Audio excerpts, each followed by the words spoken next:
pendant longtemps, on a transmis des modèles alimentaires qui ne sont pas forcément en fait les meilleurs pour notre santé. Tels que l'alimentation méditerranéenne, parce qu'en fait méditerranéenne, ça veut dire quoi?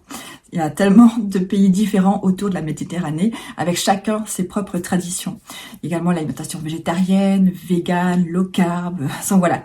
Il existe plein d'alimentations différentes et beaucoup d'entre nous, on croit ce qu'on nous raconte depuis de nombreuses années. Alors c'est pas que c'est forcément complètement faux, mal intentionné, mais c'est qu'en fait, au fur et à mesure des années, et notamment dans ces dernières années, on a pu apprendre à quel point beaucoup d'idées, de croyances sur ces modes alimentaires prônant la bonne santé sont en fait faux et beaucoup en fait n'ont jamais été prouvés scientifiquement. Beaucoup d'idées reçues. Donc dans l'épisode d'aujourd'hui, je vais un peu vous expliquer ce que moi j'ai appris en 2025 en tant que naturopathe, mais également en tant que végétarienne depuis 30 années. Donc je vais faire un partage d'expérience par rapport à mon passage dans la maladie, mais également les problèmes de santé que ma fille a eu avec ce mode alimentaire qui est pourtant prôné par la naturopathie. Et également dans ma formation de phyto-aromathérapeute, c'est également la première alimentation qu'on conseille aux gens qui viennent nous consulter. Et voilà, je vais développer un peu tout cela dans cet épisode. Bonjour et bienvenue sur Respire, Ressent, Transforme. Je suis Nadine Barjot-Kers. Ce podcast est dédié aux personnes qui veulent comprendre leur corps, réguler leur système nerveux et reprendre le pouvoir sur leur santé, qu'elles soient déjà confrontées à des troubles chroniques ou engagées dans une démarche de prévention. Dans chaque épisode, je partage mes approches en naturopathie, biohacking et développement personnel pour vous aider à relier vos symptômes à vos habitudes, émotions et environnement. Restaurer votre équilibre nerveux et hormonal, optimiser votre énergie, votre vitalité et votre santé globale. Ici, pas de recettes miracles ni de discours culpabilisants. Seulement des outils concrets et personnalisables pour que vous deveniez actrice de votre santé et de votre bien-être. Un espace pour respirer, ressentir et transformer durablement votre santé grâce à l'alliance du corps, de l'esprit et de la conscience. Belle écoute! Bonjour, nous sommes le 5 janvier 2026. Je vous souhaite une très belle année 2026, une bonne santé et vraiment du fond du cœur, prenez du temps pour vous. Je sais que c'est difficile. On a des semaines, des mois qui passent à des vitesses hallucinantes. On se rend même plus compte à quel point le temps passe vite. Mais je vous invite vraiment à prendre conscience à quel point c'est important de se reconnecter à soi, de voir ce qui se passe en soi pour justement optimiser au maximum sa santé, son bien-être et la joie de vivre. Aujourd'hui, je vais vous partager des clés essentielles sur l'alimentation. Alors certes, j'ai tendance souvent à parler de ce que j'ai appris en naturopathie, mais 2025 a été une année où j'ai vraiment appris beaucoup de choses sur l'alimentation.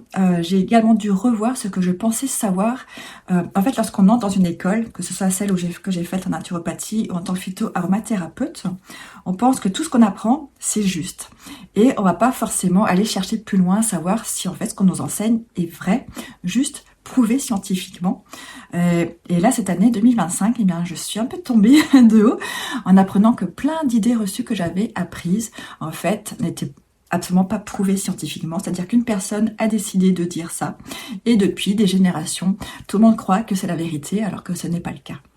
Donc, je vais un peu entrer dans le sujet aujourd'hui de justement l'alimentation et notamment des clés qui ont pour moi pris beaucoup d'importance en 2025. Je vous raconterai un peu plus tard dans la vidéo pourquoi j'ai entamé ces recherches que je fais depuis 2024 sur l'alimentation et pourquoi tout cela m'a amené à modifier ma vision de la naturopathie et de ma propre pratique personnelle. Le point de départ, c'est de comprendre qu'on est vraiment toutes complètement différentes les unes des autres. Nous n'avons pas du tout la même génétique, ni le même microbiote intestinal. On n'oublie pas le microbiote, en fait, c'est ce qui nous est donné à la naissance. Si on est par voie basse, c'est là où on aura vraiment le meilleur microbiote. Ensuite, ça va être modulé si on va avoir beaucoup de médicaments au cours de sa vie, notamment les antibiotiques qui ont tendance à tuer certaines bonnes bactéries qui ne reviendront plus jamais. Donc voilà, tout se fait au fur et à mesure des années. Le stress va également jouer dessus. Il va également y avoir une modification en fait de notre porosité intestinale suivant notre alimentation. Ensuite, il y a également donc tout ce qui est le côté hormonal, le stress, le côté métabolique. En fait, il y a beaucoup de données différentes qui vont faire en sorte qu'une personne va, par exemple, pouvoir tout manger, tandis qu'une autre ne pourra pas, parce que ce sera inflammatoire. Donc voilà, ça va créer beaucoup de dysfonctionnements au niveau donc de la vie courante de tous les jours. Donc c'est important déjà de prendre ce point de départ qui est très important. C'est ce qui va diriger tout le travail que l'on fait autour pour justement optimiser et prévenir la maladie sur le long terme. Il y a également deux facteurs importants dont on parle rarement, c'est-à-dire la glycémie et la résistance à l'insuline. C'est un mode de fonctionnement tout à fait normal. Le problème vient lorsque cela devient récurrent, régulier sur le long terme. Plus on va avoir des pics de glycémie au cours de ces journées, semaines et mois et années, et plus notre corps, pour se protéger, à un moment donné, donc il va créer de l'insuline, mais lorsque c'est trop répété, en fait, notre corps va tomber en résistance à l'insuline, et c'est là qu'on va commencer à avoir de gros problèmes de santé.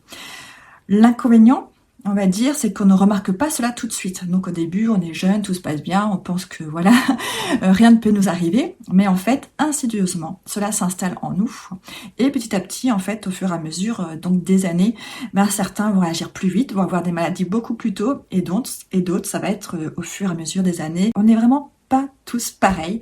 Malgré tout, même s'il y en a qui, certains, vont mettre des années, voire en fait vont jamais avoir justement cette maladie qui va ressortir.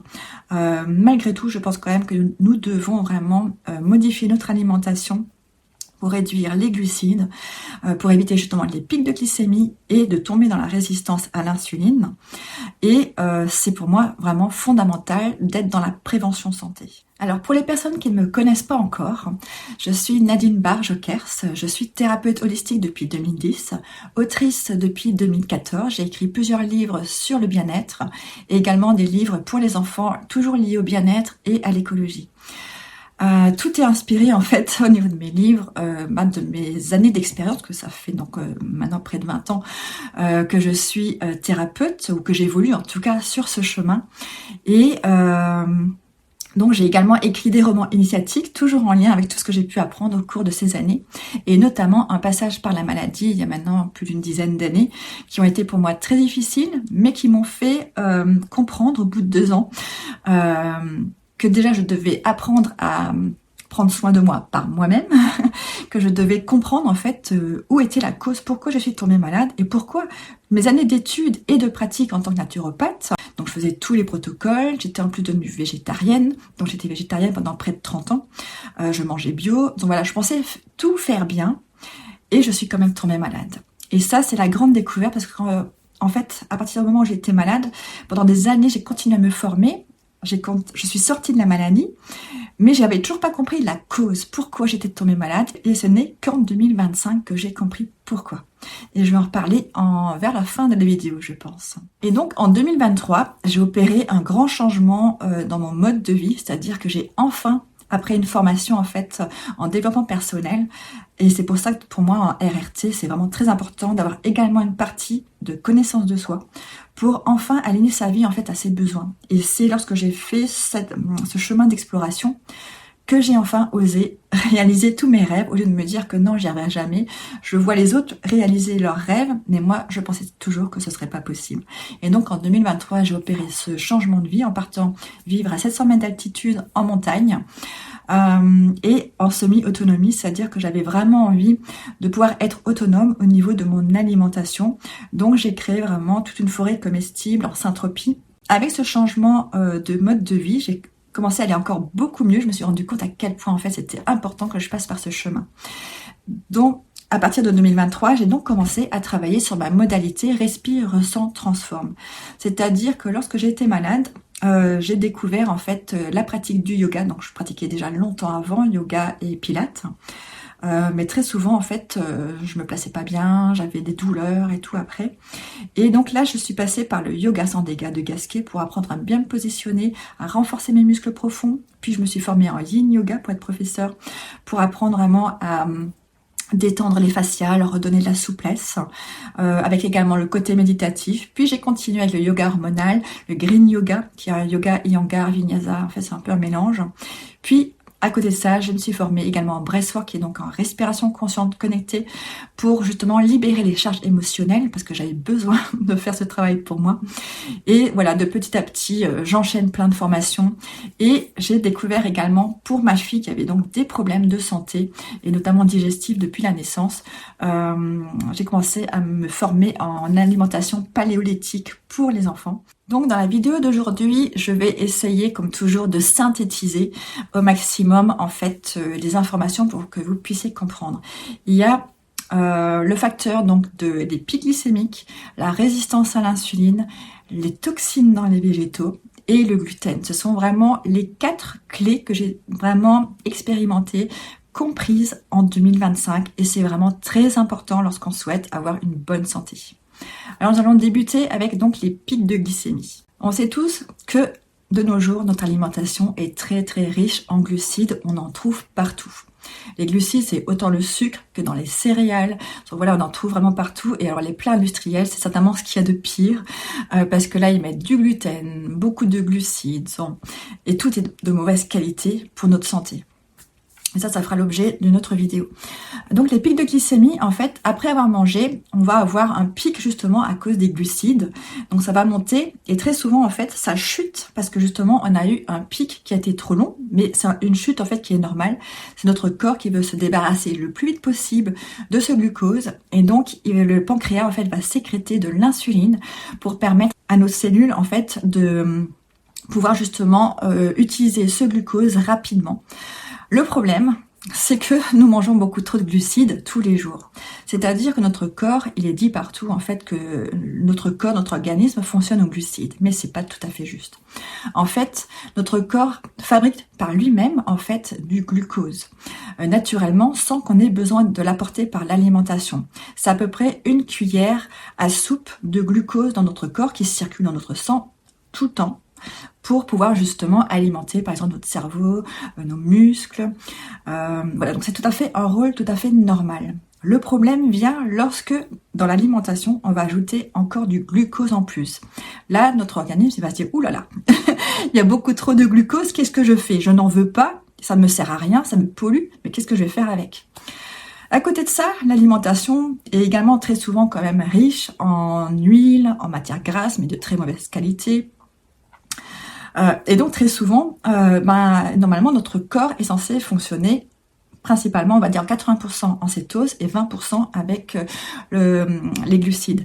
Mais comme on a justement trop de glucides, notre corps va travailler sur les glucides et tout ce qui est donc les corps gras qui devraient nous aider à bien fonctionner vont en fait être stockés en masse graisseuse. D'où un point intéressant à connaître si on souhaite perdre du poids.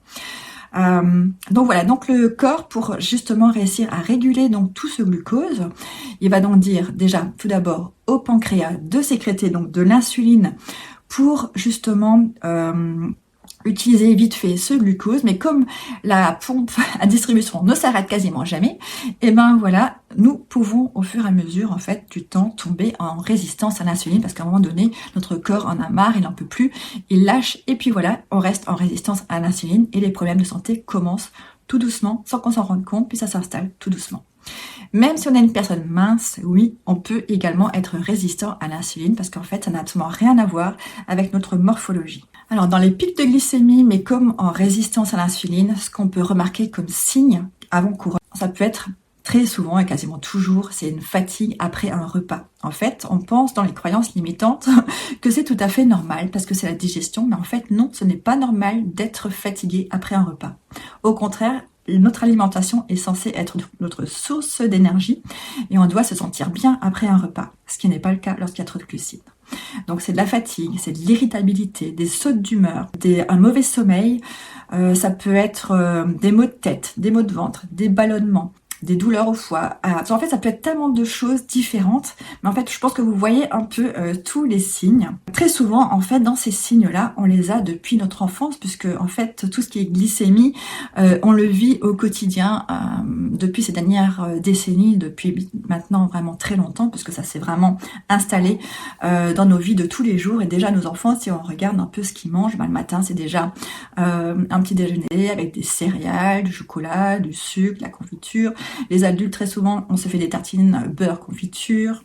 Voilà, c'est plein de choses qui sont dès le matin riches en glucides, alors qu'on sait aujourd'hui à quel point c'est délétère de manger un petit déjeuner glycémique, parce que ça va jouer sur toute la journée. C'est-à-dire que si on commence dès le matin avec un petit déjeuner sucré, toute la journée, on va avoir des fluctuations de pics de glycémie, des grosses chutes avec des grosses fatigues, beaucoup d'irritabilité, des difficultés à se concentrer. Les enfants peuvent être justement hyperactifs, avoir tout le temps faim, donc on va grignoter parce qu'on va se sentir mal après une chute de glucides, donc on veut de nouveau manger. Mais en plus, il y a l'effet que ce n'est pas de satiété, c'est-à-dire que les glucides ne vont pas avoir cet effet-là qui va faire que pendant des heures, on peut être sans manger. Au contraire, on aura tout le temps envie de manger parce qu'à chaque fois, on va se sentir mal, on va avoir l'impression d'être en hypoglycémie, alors qu'en fait, ça n'a rien à voir. C'est en fait ces pics de glycémie, c'est au moment de la chute où on se sent mal. Donc, un point important, déjà, je vous invite vraiment à changer votre petit déjeuner parce que ça va modifier complètement toute votre journée. Un test que j'ai vraiment trouvé percutant l'année dernière, c'est le test en fait avec le patch de glycémie que l'on porte pendant 14 jours. J'en ai mis un, c'était le Freestyle Abbott 2. On le place, c'est très facile, hein, ça fait pas du tout mal, il n'y a pas d'aiguille. On le pose et pendant 2 semaines, avec l'application qu'on peut mettre sur le téléphone, on peut voir à la minute près comment on tolère les aliments et on peut justement voir nos pics de glycémie. Et moi j'ai vraiment eu des fois je me suis dit mais c'est pas possible, jamais j'aurais pu imaginer monter à 200 avec certains aliments que je pensais en fait être inoffensifs et ou alors carrément sans sucre. Et ben en fait j'ai fait des pics de plus de 200. Donc pour dire à quel point ça peut être intéressant et judicieux d'avoir justement ce type d'appareil pour tester justement sa glycémie. Alors il existe également les tests où on pique le doigt avec la goutte de sang. L'inconvénient, alors c'est plus juste au niveau des résultats, mais l'inconvénient c'est qu'on va pas se piquer toutes les minutes, toutes les heures, parce qu'on va pas se cacher que ça fait quand même mal. Donc c'est vrai que le patch qui est vraiment pas du tout douloureux est quand même plus intéressant lorsqu'on veut faire des tests. Et moi, c'est vrai que j'adore faire des tests parce que j'ai toujours besoin de vérifier toutes les nouveautés en fait que je découvre, pour justement voir est-ce que ça fonctionne ou pas sur moi, même si je sais qu'on est toutes différentes, mais c'est quand même très intéressant justement de tester sur soi pour voir ce que ça donne. À présent, je vais vous parler des végétaux, les végétaux qui font des toxines. On va dire la grande majorité des légumes, des fruits, des graines en fait ont des toxines qu'on peut appeler justement les oxalates, ce sont les pires. Donc, je pense que ce sont vraiment les pires. Il y a les lectines, cela ça va parce que cela on peut justement, suivant la cuisson, le trempage, on peut justement réussir à en éliminer une bonne partie. Mais après, il y en a encore tout plein d'autres. Pour la petite histoire, moi j'avais fait la formation Réveil le chaman qui est en toi il y a déjà... je dirais au moins une dizaine d'années. Et dans un des cours, en fait, Arnaud Riou parlait en Espagne, en fait, des chercheurs qui faisaient des tests. À l'époque, on connaissait pas encore l'histoire du son que font les végétaux. C'était donc déjà bien avant ça, avant qu'on en parle partout. Et donc, ces chercheurs, en fait, mettaient des électrodes sur les feuilles de plants de tomates. Donc, il y avait une grande serre. Donc, il y avait des images dans le cours. Et il y avait un des chercheurs qui, tous les jours, allait piétiner un plant de tomate, lui arracher des feuilles. Donc, voilà, il martyrisait ce pauvre plant de tomate. Et puis, au fur et à mesure des jours, en fait, ils se sont rendus compte que lorsque ce chercheur entrait dans la serre, le premier plant de tomate qu'il le voyait, en fait, envoyait un signal d'un plant de tomate et ça faisait toute la ligne jusqu'au plant de tomate qui était martyrisé. Certainement pour justement avertir ce plant de tomate que, attention, il va revenir. Donc voilà, c'était pas très sympa, mais voilà. Donc de là, je me posais déjà pas mal de questions parce que je me disais, wow, c'était super intéressant en fait d'apprendre à quel point les plantes en fait discutent, partagent des choses entre elles. Entre-temps, j'ai fait des formations en permaculture, donc j'ai appris l'histoire donc des racines. Donc voilà, il y a tout un écosystème sous terre qui est juste merveilleux. Et donc voilà, c'était très intéressant. Et dans ce cours-là aussi, j'avais découvert en fait que les plantes en fait sécrétaient des toxines pour ne pas être mangées par les prédateurs. Alors à l'époque, j'avais pas pris conscience en fait que oui, nous les humains, on est aussi des prédateurs. En fait, ce qu'on plante dans notre potager, on a tellement l'habitude que ce sont les légumes que plantaient déjà nos parents, nos grands-parents, que voilà, ça semblait tout à fait normal de les manger. Mais cette année, en 2025, j'ai appris en lisant le livre Toxic Veggies à quel point en fait tous les légumes, graines et fruits en fait en produisent, et donc sans qu'on s'en rende compte, on s'intoxique. Alors moi qui suis végétarienne depuis mes 18 ans en fait, avec bien sûr des petits passages où je revenais un peu à l'alimentation carnivore, parce que déjà enfant j'étais plutôt une carnivore. Si je mangeais plus d'animaux, c'était vraiment pour ne pas faire souffrir des animaux. Et puis il y a 3 ans en fait, j'ai découvert en faisant un test de cheveux que en fait j'avais énormément de carences en différents nutriments. Voilà, j'en profite juste pour vous montrer le livre. Je sais pas si à l'image on le verra dans le bon sens, mais voilà, ça c'est le livre qui m'a fait découvrir justement donc les toxines dans les végétaux. Je vous invite vraiment à aller le lire, mais je ferai une chronique littéraire justement sur ce livre. Donc, on comprend bien donc que les légumes, graines et fruits font des toxines. Heureusement, ils n'ont pas tous la même quantité de toxines, ils n'ont pas tous les mêmes. Certains ont plus d'oxalates et moins de lectine, d'autres c'est l'inverse. Donc voilà, il faut un peu apprendre à jongler, il faut se faire une petite liste pour vraiment savoir voilà, lesquels je vais manger juste de temps en temps, parce que par exemple pour moi j'adore manger les épinards, j'en mangeais 2, 3, 4 fois par semaine tellement c'est mon légume préféré, et ça depuis je dirais mon enfance. Donc voilà, donc ça je sais, l'oxalate c'est parmi les pires en oxalate, donc je le mange quasiment plus. Le livre en fait m'a également ouvert l'esprit sur le fait que mon projet d'autonomie alimentaire, parce que moi je souhaite vraiment avoir mes légumes dans mon jardin, au moins je sais ce que j'ai comme terre, je sais comment ils sont arrosés, comment ils sont entretenus, comment je m'occupe d'eux.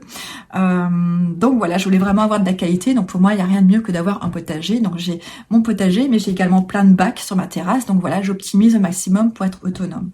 Maintenant, en lisant ce livre, j'ai compris qu'il fallait que je revoie tout mon projet d'autonomie alimentaire. Et donc voilà, donc il faut adapter entre ces légumes, ces fruits, ces graines qu'il faut éviter au maximum. On peut de temps en temps se faire plaisir, mais il ne faut pas trop souvent en manger. Et celles qu'on peut manger dans son alimentation de temps en temps, et puis celles qu'on peut manger plus souvent. Donc voilà, c'est tout un travail de réflexion, de mise en pratique. Il faut se faire des fiches, je sais que c'est pas toujours évident, mais c'est très intéressant, et surtout l'important c'est sur le long terme, on veut protéger notre santé. Je reviendrai en fin de vidéo pourquoi c'est tellement important. À présent, je vais parler du gluten. Alors c'est certainement donc la chose qui revient donc soit en naturopathie, soit dans ma formation de phytoaromathérapeute. Donc c'est que le gluten, en fait, quand on n'est pas bien, il faut faire des pauses et l'arrêter entre 1 et 3 mois. Véridiquement, l'ayant testé, il faut le faire vraiment beaucoup plus longtemps. D'ailleurs, Georges Mouton le précise dans une de ses vidéos. Lui, il conseille vraiment d'arrêter au moins 1 an à 1 an et demi. Donc là, le gluten, c'est donc dans certaines céréales. Je vais pas toutes les citer ici parce qu'après, je vais vous donner une news.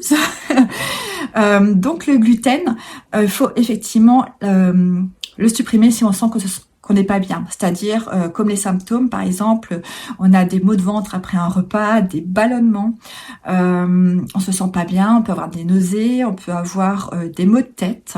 En fait, on peut avoir plein de choses différentes.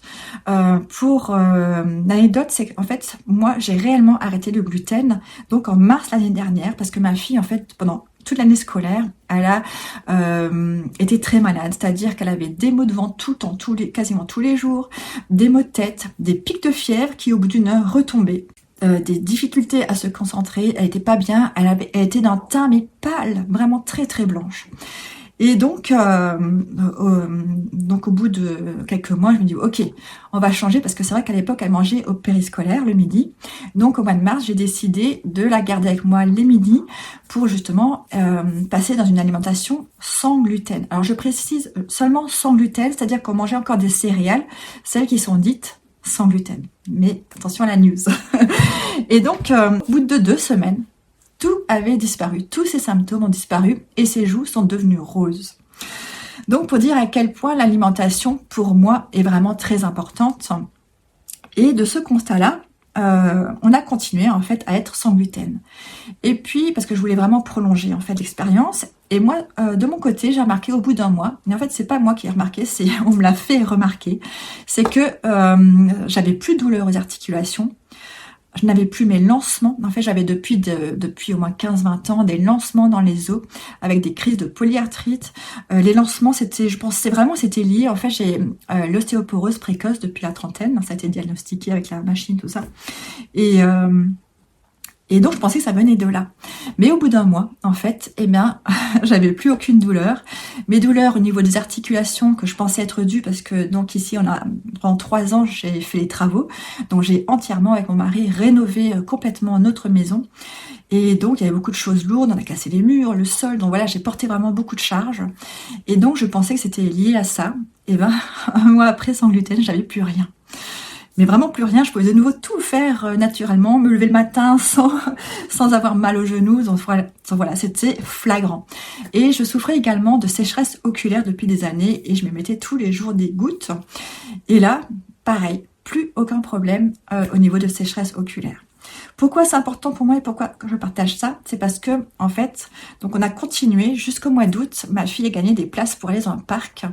J'avais rien prévu. On a mangé sur place. Donc, j'ai remangé du gluten.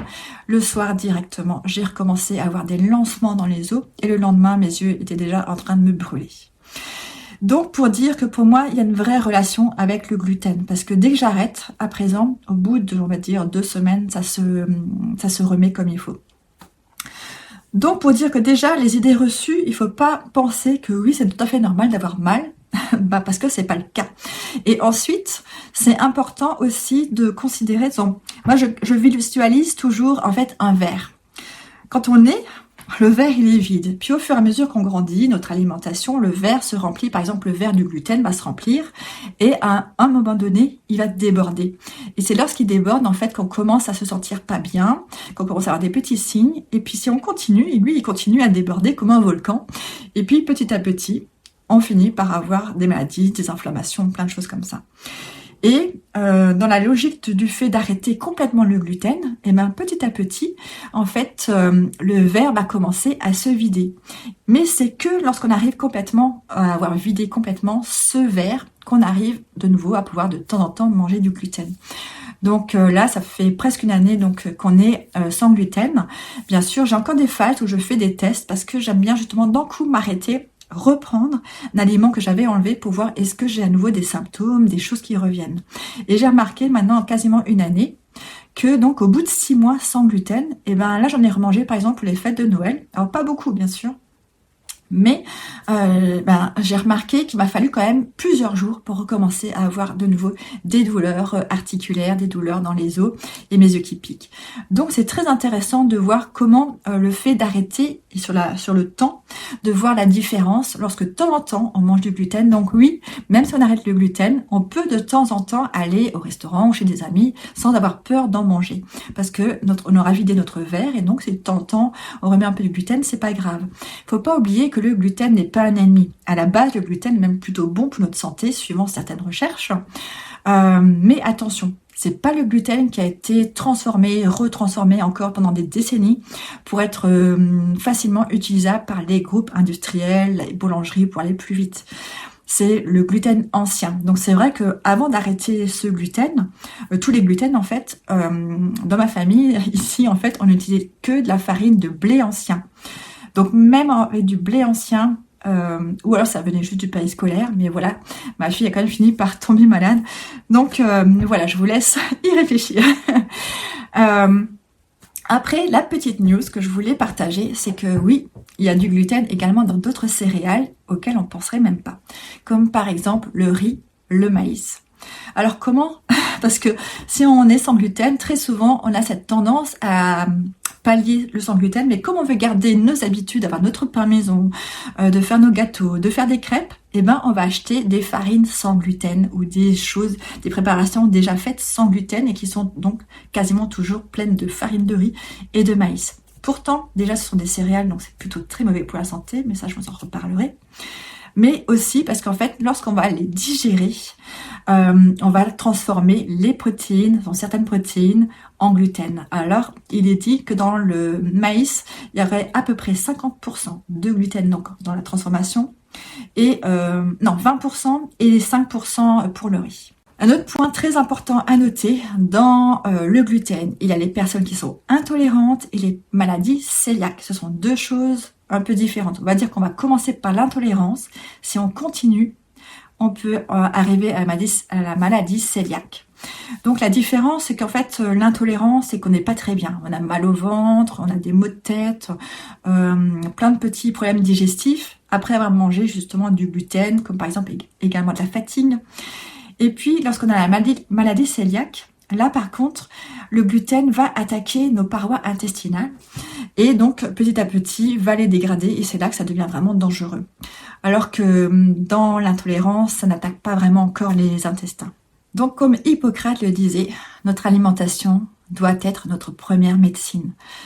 Je pense que toutes les personnes qui sont passées par la maladie ou qui sont en plein dans une maladie vont et le comprennent à quel point c'est important de prévenir plutôt que de guérir.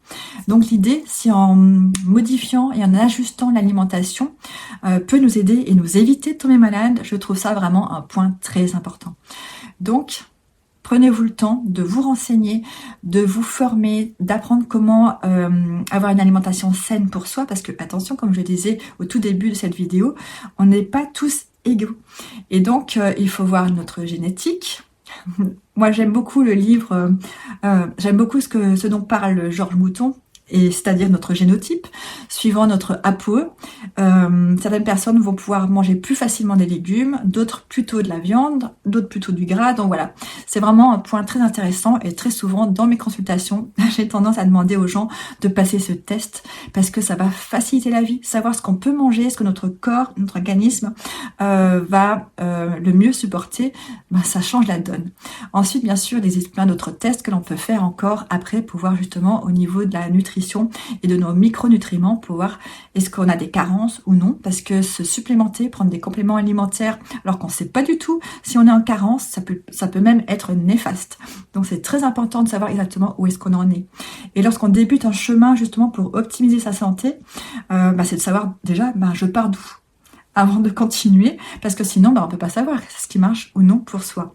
Donc c'est vrai que j'invite toujours dans mes consultations à vraiment faire au départ un gros bilan pour pouvoir après adapter et voir au fur et à mesure est-ce que ça fonctionne ou non. Un autre point crucial, c'est de s'écouter.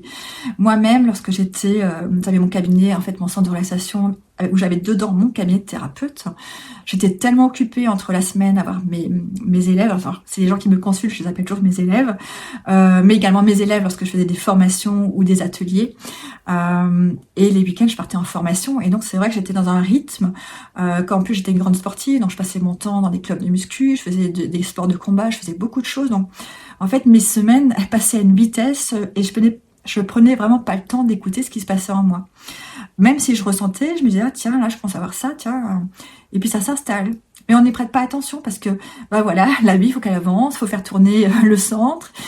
J'ai plein de passions, j'ai plein de choses qui m'intéressent. Donc voilà, j'étais à fond. Et puis, petit à petit, en fait, les problèmes s'installent. Et puis, on tombe malade. Et puis là, on se rend compte, on se dit, waouh, j'aurais dû prendre le temps d'écouter en fait ce qui se passe en moi pour éviter la douleur, parce que c'est surtout ça le pire, la douleur. Surtout lorsqu'elle se reste pendant 2 années, 24 heures sur 24, et que personne, aucun médecin, aucun thérapeute que j'ai consulté n'a pu m'aider. Donc après, il y a la dépression, il y a plein de choses. Et donc toutes les personnes qui sont passées par là ou qui passent par là comprennent à quel point c'est important de dire « Ok, stop ». Maintenant, je me prends le temps, donc soit le soir avant d'aller se coucher, soit faire une petite méditation, de visualisation. Moi, je propose beaucoup. Il y a par exemple le scan corporel qu'on peut faire, que je propose dans la formation. D'ailleurs, le programme gratuit, j'en profite pour t'inviter si tu le souhaites. J'ai un programme sur 7 jours où je t'accompagne sur ce chemin justement de reprise de conscience de ce qui se passe en soi, mais également de pratique au niveau de l'alimentation, de la respiration, reprendre le mouvement.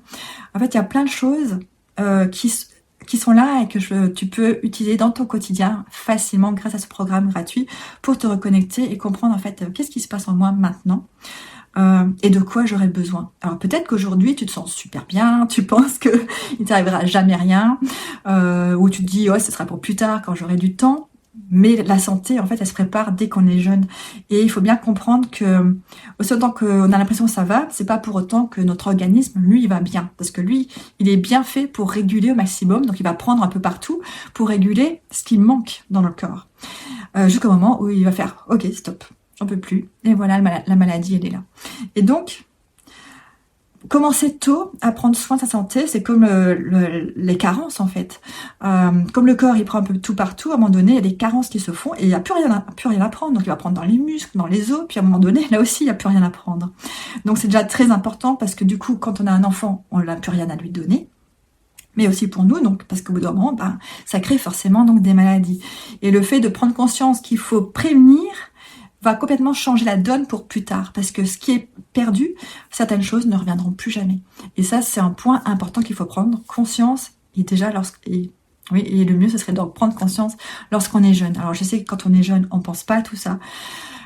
Et pourtant, c'est tellement important. Voilà, je conclus là-dessus pour cette vidéo. Pour t'inscrire à la formation gratuite, tu as le lien dans la description. Je vais également l'épingler dans les commentaires. Sinon, tu peux également aller sur mon site respire-ressens-transforme.fr.